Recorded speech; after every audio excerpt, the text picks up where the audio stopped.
Thank you and welcome to the show for today. This morning, I have Cathy Jennings, Executive Director of The Contributor, a Nashville local street paper that is known for aiming to eliminate homelessness in Nashville, which is what I'll be discussing with Cathy this morning. And so, Cathy, thank you for joining me on Perspectives today. Oh, I'm so grateful that you guys invited me. Thank you. Always happy to get that word out. And I want to say thank you especially for the work that you do with The Contributor. And for our viewers who aren't familiar, this is kind of jumping around a bit, but for our viewers who aren't familiar, The Contributor has been around since 2007. Yes. It's native to Nashville, and it's unique because you guys supply vendors with papers and allow them to become micro business owners, Yeah. which I thought was so cool, or micro business owners. When you think about it, that's just so interesting because you don't think about the man bringing you the paper as a micro business owner. You know, you'll see guys throwing out the Tennessean in the mornings and you never think twice about it. And that's why I thought that this episode is especially important and getting your message out is especially important. And so I just kind of want to start with your background in education. Okay. So just tell me a little bit about Cathy, excuse me. So I'm almost a native Nashvilleian. I moved here right after college in the 80s. So I've seen a lot of changes in Nashville. My undergrad was in business, finance, and so I had a company, was running the company successfully, sold the company. Somewhere along, let's see, it was about 2010, I went through a really hard period in my life. I went through a divorce after 20 years, moved neighborhoods, and I decided to go back to school. I got my master's in English and started teaching at TSU and Belmont. But during that time, I started volunteering for The Contributor also, and it changed my life, and it healed me. And how did you get involved volunteering with The Contributor? So my vendor was Curtis. He sold on 8th and Wedgwood, and he would wear this crazy umbrella hat. So I had lived the majority of my time in Middle Tennessee and Franklin, and so here I was, this kind of newly single woman up in the city, and driving into town to work because I worked when I went to school, and I did like most people do. I just didn't make eye contact. I know that sounds terrible, but I really didn't. Yeah. Like, who's on the street corner, someone panhandling? But then one day I did, and just the biggest smile. So I bought a paper, kind of threw it in the back seat, was cleaning up my car, and I started reading it. And that's when everything was going on with Fort Negley. There had been a homeless encampment there, and just had no idea that we have 2,000 people experiencing what they call literal homelessness in Middle Tennessee. So I'm not talking about couch surfing, not talking about any of that. I'm talking about sleeping in places not meant for human habitation. Wow. Yeah. And after reading this article in The Contributor, what were your thoughts? What after kind of getting that awakening? So I wanted to become involved, and The Contributor actually was kind of going through a little bit of a funding crunch then. So I had given him some money. Weirdly enough, I'm getting my hair cut, and the person right before me was a volunteer for The Contributor. So they said, you need to come down to the office. So I went down and started volunteering. Wow. So I was a volunteer from about 2011, 2012. And so the volunteers, what we do is we work in the office. The volunteers are the lifeblood of The Contributor. They sell the papers. We sell the papers to people experiencing homelessness. Okay. So they pay for those papers. There's equity on the line there. Man. That takes a lot of faith from someone who's down to their last $5. Yeah. And so vendors would supply these people experiencing homelessness, and from there they would supply the community. Yeah. Wow. So like we're like the wholesalers, they'd be the retailers, franchises, however you want to kind of look at that model. And now for the micro business owners, the guys on the ground, aside from getting money for the paper, how did they earn kind of money and use resources? Yeah, so The Contributor, the way it works, and the way it has worked, and then we've changed it a lot, right? We're way more than a street paper now. You're out on the street, and it takes a lot of moxie. I mean, our guys are spunky to go, I'm going to try one last thing. Some of them have been out there for a long time. They've had their ID stolen. It's impossible to get a job if you don't have ID, if you're sleeping in the street. I mean, can you imagine trying to go into work this morning if you had a tent, like in all this rain? You leave your tent, everything gets stolen. So they come in. Monday, Wednesday, and Friday, we have training. So if anyone's watching this who's experiencing homelessness or has experienced it, come down. Monday, Wednesday, and Friday, come in about 10 or 11 o'clock. You'll leave with 10 papers, training, ideas for a good spot, great sales ideas. You'll know what our code of conduct is, and we'll give you a single-day bus pass to come back. So when you start coming back, then you start working with the rest of the team. We call it our cover program because we're just covering you up in love and resources. And they'll help you get your ID, your birth certificate, your social security card. We'll talk to you about what kind of housing you'd like. We start putting you on housing lists. I could keep going forever. And they get it running. And in our second segment, we're going to pick back up with the process of getting involved with the contributor. And again, I encourage our viewers to tune in to the second segment of Perspectives, where we'll be discussing eliminating homelessness in Nashville. Yeah.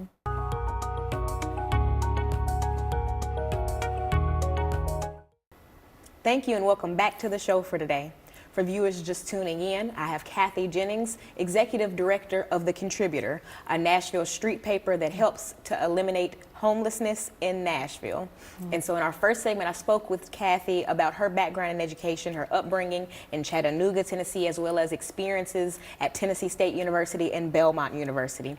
We talked about her volunteer experience with The Contributor and how she began to work further with this community, and I want to pick back up on that topic. And so, Cathy, thank you again for joining me.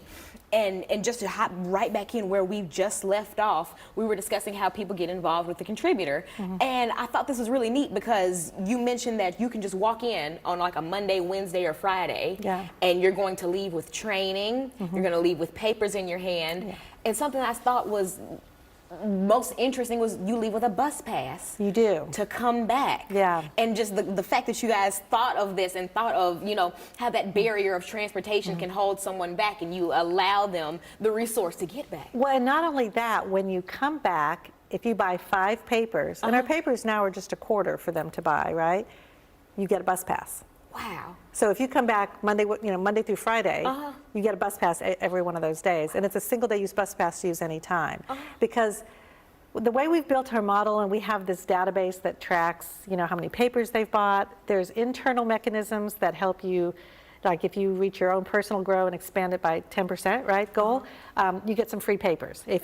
We have competitions. If you're one of the top 15 vendors, you get free papers because we do these meetings every 2 weeks. You earn gear. Like you'll see the guys, they have their badges, but then you'll see T-shirts, and they're all this color. So this is our color. You see anything like this, they're selling The Contributor. You see T-shirts, you see hats, you see bags. That's all stuff they earn as they sell. It's all incentive-based, right? And so it's a program where people start feeling really good about themselves, and then they really get connected to us as a community, to the volunteers. And like I said, this morning we just had our big breakfast, and we have a new issue on the street today. And so we talk about the new issue. We talk about problems that folks are having on the street. You know, what they need for us to do to help their sales grow. So. And Cathy, I'm especially interested with the recruitment that you guys do for the people who are apprehensive about asking for help. You know, the people who aren't as receptive or aren't as open to, you know, coming and asking for help. Do you guys ever recruit on the streets themselves? So there's a lot of, they call them resource fairs around town. They'll be in libraries. So we always attend those, right? So we do attend libraries and things. We're pretty well known. We're located right on the corner of Church Street and Broadway in the downtown Presbyterian Church. Really old church, right across the street from the 505, which is a really nice condos. And so we're right there. And so most people know where we are. You can walk down from the main bus, Music City Central.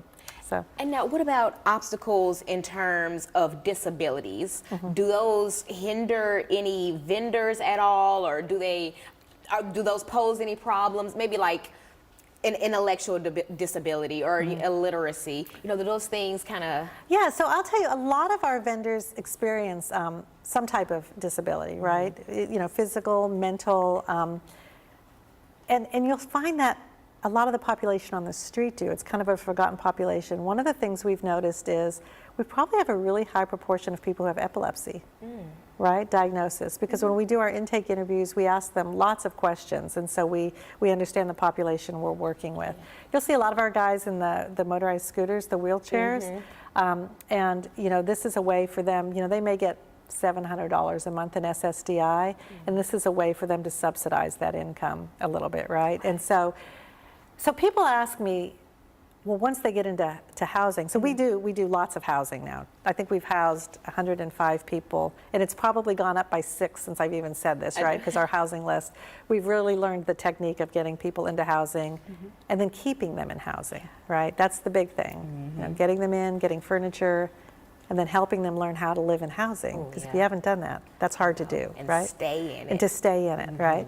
So we can connect them to lots of resources. But yeah, so with regards to the disability people, once people are in housing, that doesn't mean they give up their jobs. This is a business they've built, which is probably the biggest miracle of the contributor. And if people ask me, what can we do to help you all? Of course, I'd always say donate. I would always say, come down and volunteer. We always need volunteers. But mostly find a vendor and get to know your vendor. Ask them their name. You know, just go by and smile at them. And their larger community that they make, suddenly someone who's been totally disenfranchised, we've brought them back into Nashville, right? And you know, and we're proud to say they're contributing to the economy here. I mean, over 19 million when we poll our vendors since 2007, they've put back into the economy. You know, that's a good thing. I know, and especially in the state of how Nashville's changing and growing, you know, seeing small business owners be able to put back into their own community is heartwarming. And something you just said kind of reminded me of a story. You mentioned how our vendors are people. They aren't simply, you know, just guys on the corner. They aren't simply unhoused persons. Oh no, they're all people. They're all people. And it reminds me of a vendor that I met on First Avenue. This is near, man, I think they're right near, goodness gracious, Top Golf. That's what I was trying to think of. Yeah, right over in that area. And there was a lady that I met who would always stand on the corner, and you know, some mornings I'd see her, you know, stop for her, be able to stop, and other mornings, you know, we'd just wave, but she was just always so friendly and always smiling. And so one morning I was like, Mom, I really want to talk to this lady. And my mom's like, what do you mean? I was like, I just really want to talk to her. Yeah, we're going on second generation, you know, because we've been around for a while. And I'm like, I really want to talk to her. And so we stopped one day, and I almost want to say we like pulled over on the side of the road, and we're like, good morning. We're like, what's your name? What's your story? And she told us her name, where she was from, and that she was, you know, a vendor for the contributor and a micro business owner, you know, just trying to get herself back on the right footing, you know, get housing and do all these other things. And so we ended up praying with this lady in traffic on First Avenue on the side of the road. And just because we just felt that connection with her. And me and my mom invited her to our church, and about 6 months later, she became a member. About a year later, she had a home. And about 2 years later, she had a car. And after that, she bought another home in Clarksville. And now I'm friends with her on Facebook, and I see her doing well. She's, you know, reconnected with her family. She's, you know, totally self-sufficient. And I say, my God, the contributor is an amazing organization. Yeah, because, you know, we work with a lot of people like that aren't comfortable working with other organizations, right? They don't. They want to contribute to themselves. I mean, and that's where the name came from, contributor. They contribute to themselves. They contribute to the economy. You know, so. You know, they're really, like I said, a really spunky lot that we work with. I love them. Like I said, when I went through my divorce and then I had cancer and I started volunteering, you know, they really healed me. I mean, I saw people who were as real as it comes. And yeah, so I just encourage everyone to support your vendors. Oh, yeah. And not everybody's going to have that kind of story, right? And that's the other thing I tell people is we have those great success stories, but then we also have people. We have a really big supporter that donates to the contributor. And we're going to pick back up on that on our Thursday.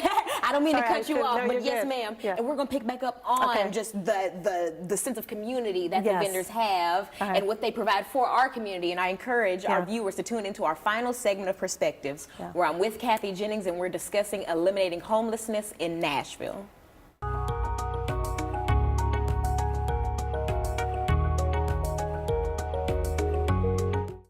Thank you and welcome back to the show for today. For viewers just tuning in, I am Alana McLaughlin. I'm with Cathy Jennings this morning, Executive Director of the Contributor magazine, where we're discussing eliminating homelessness in Nashville.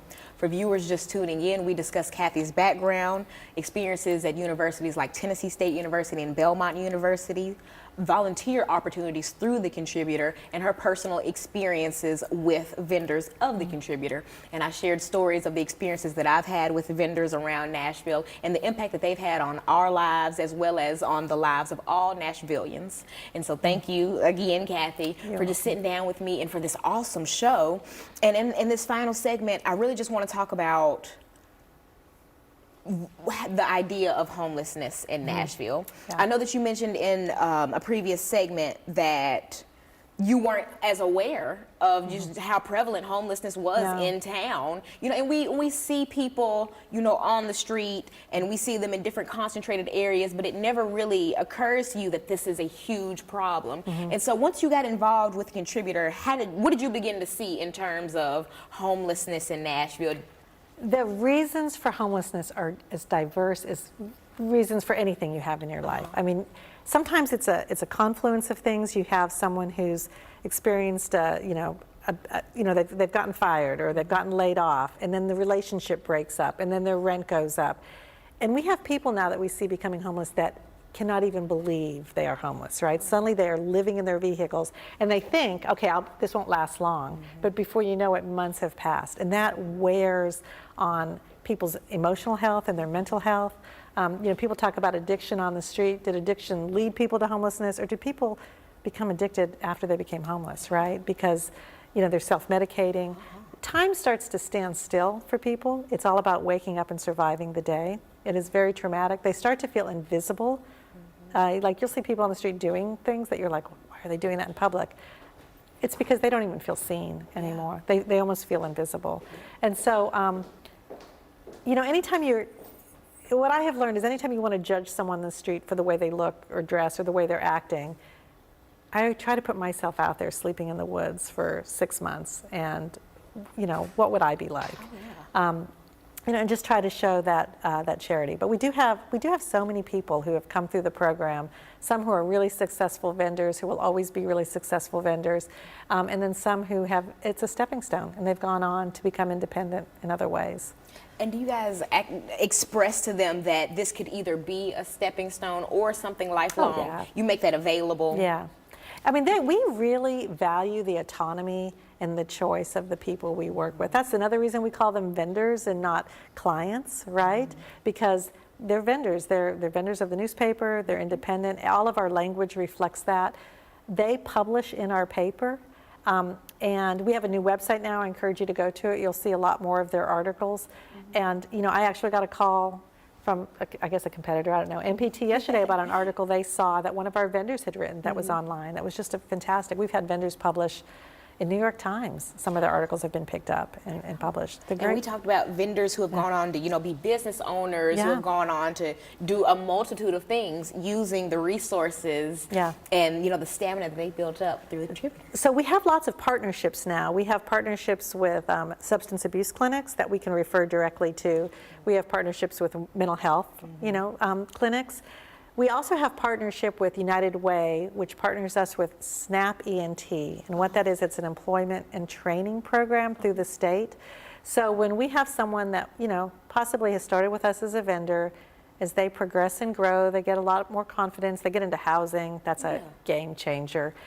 And then a lot of them are ready to move on to something else. So we have someone going to trucking school right now to get his CDL license.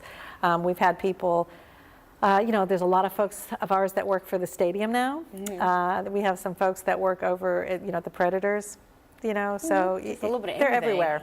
Yeah.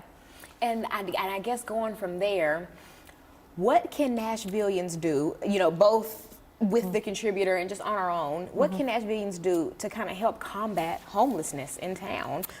So there's a lot. So with the Contributor, one of the things that we have seen develop over the years is everyone loved the idea in 2007, 2010. And then as awareness around homelessness grew, people started giving our vendors money but not taking the paper. Yeah. So what that does, if you have a supply of 10 and no one's taking your paper, you're out in that corner a lot longer, maybe making just as much money, but you're not coming back into our office. Oh. Coming back into our office, and like I said, we do the bus passes. There's a reason to come back in to replenish that supply. First of all, you feel successful. Oh my gosh, this may work. I just sold out. Second of all, you have a chance to interact with us. So a lot of people who first come to us, is this just another thing? And then finally it's like, well, maybe I'll talk to the housing team. They don't want to get their hopes up. They've been defeated so many times. So I always encourage people, please take that paper. Then second, read the paper. The paper has great information in there. So read the paper. If you'd like to volunteer with us, it's Cathy at thecontributor.org. Look at the contributor.org website. You can volunteer. Talk to your vendors. And then homelessness in Nashville, really pay attention. It's a local problem. Pay attention to this election. Our edition out right now is the Please Vote edition. It has a bio and illustrations that are great. We've partnered with Please Vote to provide it for everybody who's on the election ballot. So pick up one, figure out who you're going to vote for, and vote wisely. Go vote. Yeah, especially. go vote. And do you guys help with voter registration for your vendors? Oh yeah, we've had that constantly in there. And we go to a lot of festivals. Barbara, who you know, takes us to a lot of festivals. And Barbara took it upon herself. You could register to vote at a festival, Pride, the Jazz Festival. You could register to vote. Barbara had the... Barbara's awesome. Yeah, she is awesome. Barbara's awesome. Shout out to Ms. Barbara. But I guess to kind of wrap this segment, what do you want, okay, two parts of this. Where do you see yourself in 5 years in terms of a contributor? What growth do you want to contribute to? Okay. And then what do you want the community to do? So give me like this long-term view of what you want to see the contributor turn into in the next few years. So the community needs housing, affordable housing. And that's not just for people experiencing homelessness. That's for school teachers. That's for restaurant workers downtown. They also need better transportation. I don't know, most people know we're like a bicycle wheel. Everything comes into Nashville, and then to go back out anywhere, you have to change buses. And if you ever look on your Google Maps, you can see some of those transit times for someone who's just trying to get to work, 2.5 hours. It's crazy. Terrible. It's terrible. It's terrible. So most of our working poor take the bus. So I really would like Nashville to consider investing constantly in affordable housing and things like the Barnes Fund and other things that come through, and transportation. And then as far as the contributor, we're really a sophisticated ecosystem. Like I said, we do housing, we do resources, we have the income opportunities through employment. We also have what they call a source specialist, because a lot of our people are disabled. She's able to apply them for SSDI and SSI, and we help build their records. So what is next? We are kind of at that leaping off point. And we are really focused on the voices of our population this year. What we realize is they know best what they need. And so getting that voice out there more and more, and we're finding, like we just had Vanderbilt in for the past several weeks, surveying our vendors in small groups to improve emergency room service to people experiencing homelessness, right? Wow. We've been asked to be consults on aging and homelessness. A lot of the people on the streets are senior citizens, and people don't know that. I know, we mentioned off camera, like 20% of people experiencing homelessness are over 65. Yeah, right. And you know, what are the odds? And then not only that, you think of your average 65-year-old American, Social Security aside, you know, no one wants to work forever, or, you know, have that body pushed to that brink. Yeah, that's why people who live on the street, their life expectancy is so much shorter, right? So much shorter. And I guess that is kind of why this episode is so important and why the contributor is so important, because you guys tackle that hands-on. Yeah. And Cathy, I thank you. You're welcome. For the work that you do with the contributor in Fort Thank you for Town. letting me tell everyone. And thank you for telling me. And with all this, I encourage our viewers to continue to support the contributor and support your endeavors. And I want to thank our audience specifically for just sitting down with us and for listening and for helping us combat homelessness in Nashville. Thank you and good morning.